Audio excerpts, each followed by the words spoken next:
하나님 말씀 나누겠습니다. 에스겔 19장 1절부터 14절입니다. 늙지 말라라는 제목으로 하나님 말씀 나누겠습니다. 늙지 말랍니다. 좋은 말씀이죠? 늙지 맙시다. 오늘 비유가 지금 나오는데요. 이 비유가 어떤 비유냐면 사자 비유가 나오고 포도나무 비유가 나옵니다. 네, 1절에 이 비유를 누구한테 하는 거냐면 1절을 한번 읽어볼까요? 1절 시작. 너는 이스라엘 고관들을 위하여 애가를 지어 부르라, 이렇게 돼 있어요.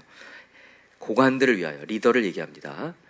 이스라엘의 리더들, 고관들을 위하여 애가를 지어 부르라. 애가, 이게 노래잖아요. 그냥 무슨 노래예요? 슬픈 노래죠. 슬픈 노래. 그러니까 고관들이 지금 잘하고 있는 거예요? 잘못하고 있는 거예요? 잘못하고 있어서 슬픈 노래를 지어서라도 그들을 깨닫게 해줘라, 이렇게 지금 얘기를 하고 있는 거예요. 근데 그 내용을 보니까 이제 암사자가 새끼 사자를 키운다는 거예요. 새끼 사자. 첫 번째 새끼를 하나 키웠는데 이 사자를 잘 키워놨더니 이 물어뜯기를 배우면서 누구를 물어뜯냐면 사람을 물어뜯어요. 사람을 삼키고 그래서 안 좋은 일들을 하고 있는 사자를 키운 거예요. 우리 속담에도 있죠. 호랑이 새끼를 키웠다, 그런 얘기 있잖아요. 그죠? 그래서 새끼를 키웠더니 오히려 해가 되었다, 그런 얘기예요. 이 4절에 한번 보세요. 이방이 듣고 함정으로 그를 잡아 갈고리 꿰어 끌고 애굽으로 간지라, 이렇게 돼 있어요. 애굽으로 갔다. 지금 이 새끼 사자는 지금 누구를 상징하는 거냐면 여호아하스라는 왕을 상징합니다. 이 남유다가 멸망하기 전에 마지막 왕이 어떻게 되냐면 요시야, 알고 계시나요? 요시야의 아들 3명이 연달아 왕이 됩니다. 첫 번째가 여호아하스예요. 근데 여호아하스가 3개월 만에 애굽으로 끌려갑니다. 애굽으로 바로 느고라는 애굽의 왕에 의해서 끌려가요. 그리고 난 다음에 여호야김이라는 왕이 등극합니다. 여호야김, 그도 요시야의 아들이었어요. 여호야김이 등극했는데 그도 하나님의 악을 행하고 죽고 난 다음에 그의 아들인 여호야긴이 왕이 됩니다. 그리고 나서 여호야긴이 바벨론의 느부갓네살 왕에 의해서 또 포로로 잡혀가고 그 뒤에 이어서 느부갓네살이 시드기야라는 왕을 세워요. 이 시드기야라는 왕도 요시야의 아들이에요. 요시야에는 아들 셋이 다 왕을 되었었는데 셋 다 왕이 되었고, 근데 그들의 마지막의 역사가 별로 좋지 않았다라는 것을 지금 오늘 비유를 통해서 얘기하는데, 지금 첫 번째 여호아하스를 상징하는 게 첫 번째 사자 새끼예요. 사자 새끼, 그 애굽 땅으로 지금 끌려가게 된 거고, 여기 이제 5절에 보세요. 암사자가 기다리다가 소망이 꺼진 줄 알고 그 새끼 하나를 또 골라서 젊은 사자로 키웠다. 이 젊은 사자는 누굴 얘기할까요? 여호야긴을 얘기합니다. 바벨론의 포로로 잡혀가는 여호야긴. 여기 뒤에 나와요. 6절 보니까 젊은 사자가 되매 여러 사자 가운데에서 왕래하며 먹이 물어뜯기를 배워 사람을 삼키며 그의 궁궐들을 헐고 성읍들을 부수니, 쭉 나오고, 자 8절 이방이 포위하고 있는 지방에서 그를 치러 와서 그의 위에 그물을 치고 함정에 잡아 우리에 넣고 갈고리를 깨어 끌고 바벨론 왕에게 이르러 얻나니. 맞죠? 느부갓네살 왕에 의해서 끌려갔다라고 해서 누구 상징한다고요? 여호야김이에요, 긴이에요? 긴이에요. 긴의 아버지가 누구예요? 김입니다. 알겠죠? 긴의 아버지는 김이다. 김긴. 그래서 여호아하스, 김긴, 시드기야, 이렇게 돼요. 알겠죠? 5 왕은 외우고 계시면 좋겠어요. 유다의 마지막 왕. 그죠? 첫 번째 누구요? 요시야. 요시야의 아들 여호아하스. 여호아하스의 형제 여호야김. 김의 아들 긴, 여호야긴. 아시겠죠? 그 다음에 그의 이제 삼촌인 시드기야. 그죠? 이렇게 돼 있다. 자, 그래서 긴이 이제 바벨론에 끌려간 상태고요. 긴이 끌려가고 나서 이 느부갓네살을 누가 왕에 세웠다고요? 시드기야. 시드기야를 상징하는 게 포도나무예요. 자, 읽어보세요. 10절 시작. 내 피의 어머니는 물가에 심겨진 포도나무 같아서 물이 많으므로 열매가 많고 가지가 무성하며 그 가지들은 강하여 권세 잡은 자의 규가 될 만한데 그 하나의 키가 굵은 가지 가운데 높았으며 많은 가지 가운데 뛰어나 보이다가 분노 중에 뽑혀서 땅에 던짐을 당하매 그 열매는 동풍에 마르고 그 강한 가지들은 꺾이고 말라 불탔나니 이제는 광야 메마르고 가물이 든 땅에 심어진 바 되고 불이 그 가지 중 하나에부터 나와 그 열매를 태우니 권세 잡은 규가 될 만한 강한 가지가 없도다 하라. 그래서 처음에는 뭔가 뛰어나 보이는 시드기야 왕이 11년 동안 통치를 합니다. 나머지는 뭐 3개월 이런 식으로 통치하지만 시드기야는 11년 동안 뭔가 괜찮아 보이는 왕 같았어요. 사람들이 기대를 했죠. 그러나 그는 하나님을 따르지 않았습니다.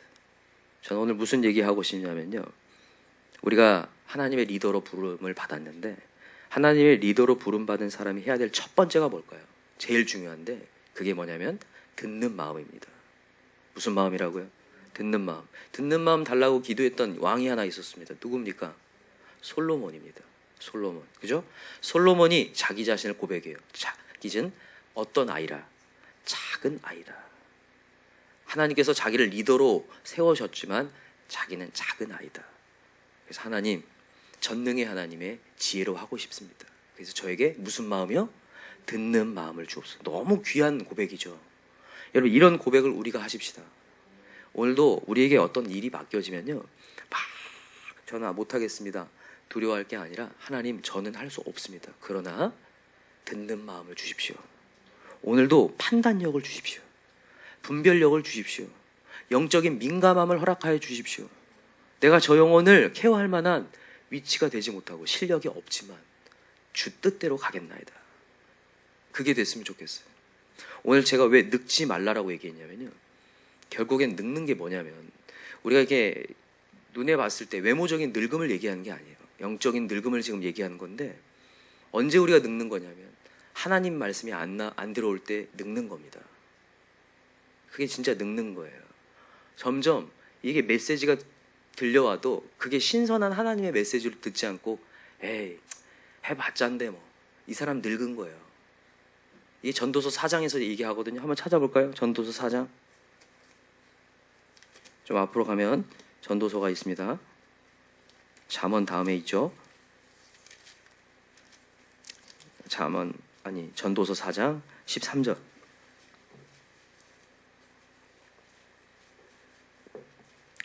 전도서 4장 13절 한번 읽어볼까요? 같이 시작. 가난하여도 지혜로운 젊은이가 늙고 둔하여 경고를 받을 줄 모르는 왕보다 나으니. 아멘. 가난하여도 지혜로운 젊은이가 늙고 둔하여 뭘 받지 못한?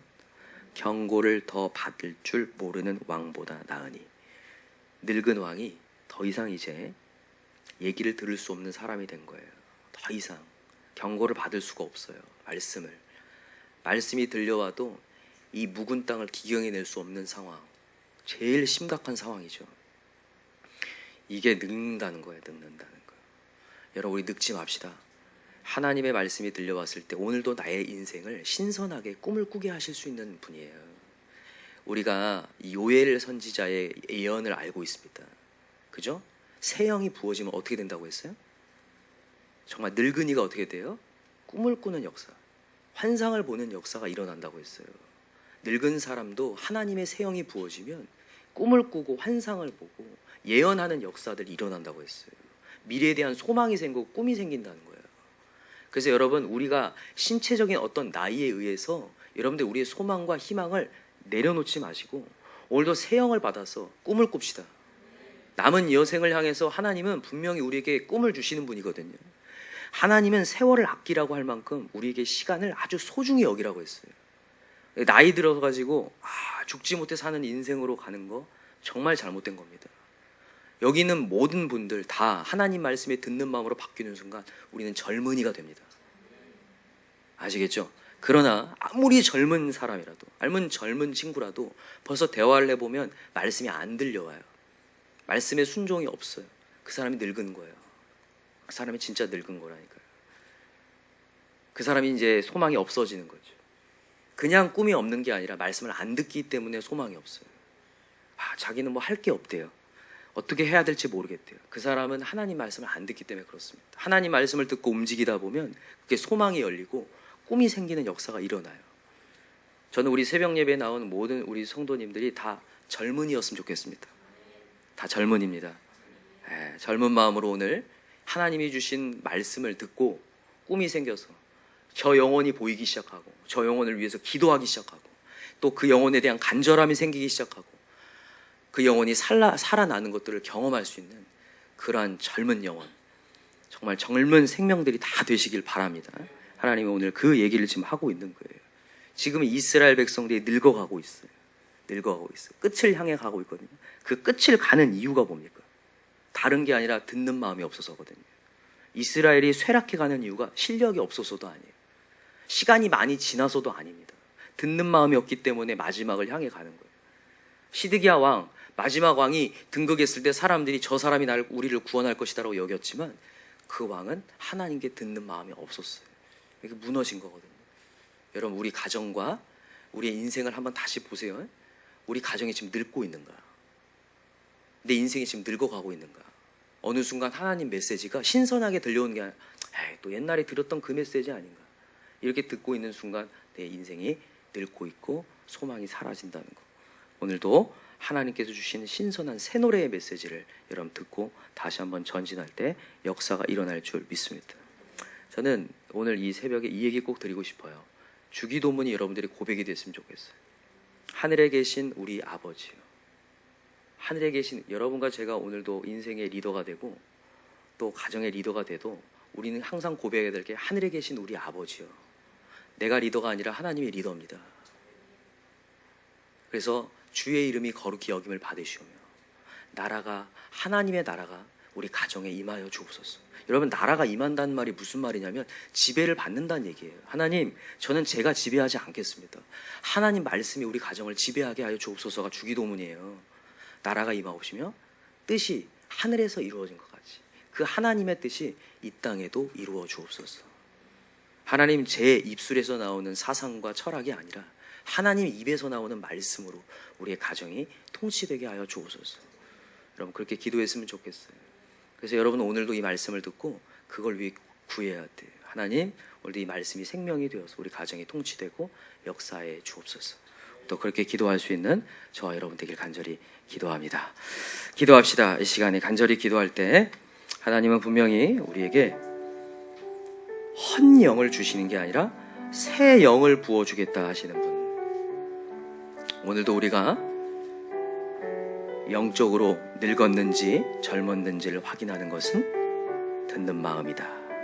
하나님 말씀을 제대로 듣고 나아갈 수 있는 거예요. 하나님 말씀을 들었을 때 꿈이 생기고 희망이 생기고 저 영혼을 위해서 기도해야겠구나 간절함이 생기고 있는가를 다시 한번 돌아보시고 오늘도 하나님이 주시는 꿈을 품기 원합니다. 듣는 마음 달라고 이 시간에 귀가 열어지게 해달라고 우리 간절히 기도하시고 그것을 통하여서 이제 젊음을 가지고 영혼을 위해서 구할 수 있는 간절한 기도가 회복되게 해달라고 이 시간에 간절히 기도하시고 특별히 오늘은 태국 목장 수련회가 있습니다. 우리 청년들 공교롭게도 오늘 말씀하고 함께 가네요. 우리 젊은이들이 가는데 육체적인 젊은이가 아니라 영적으로 젊은이가 되게 해달라고 우리 태국 목장이 정말 하나님 말씀을 들을 수 있는 귀가 열리게 해달라고 간절히 이 시간에 우리 기도했으면 좋겠습니다. 우리 주여 삼창 부르고 기도합시다. 주여 주여 주여 하나님 아버지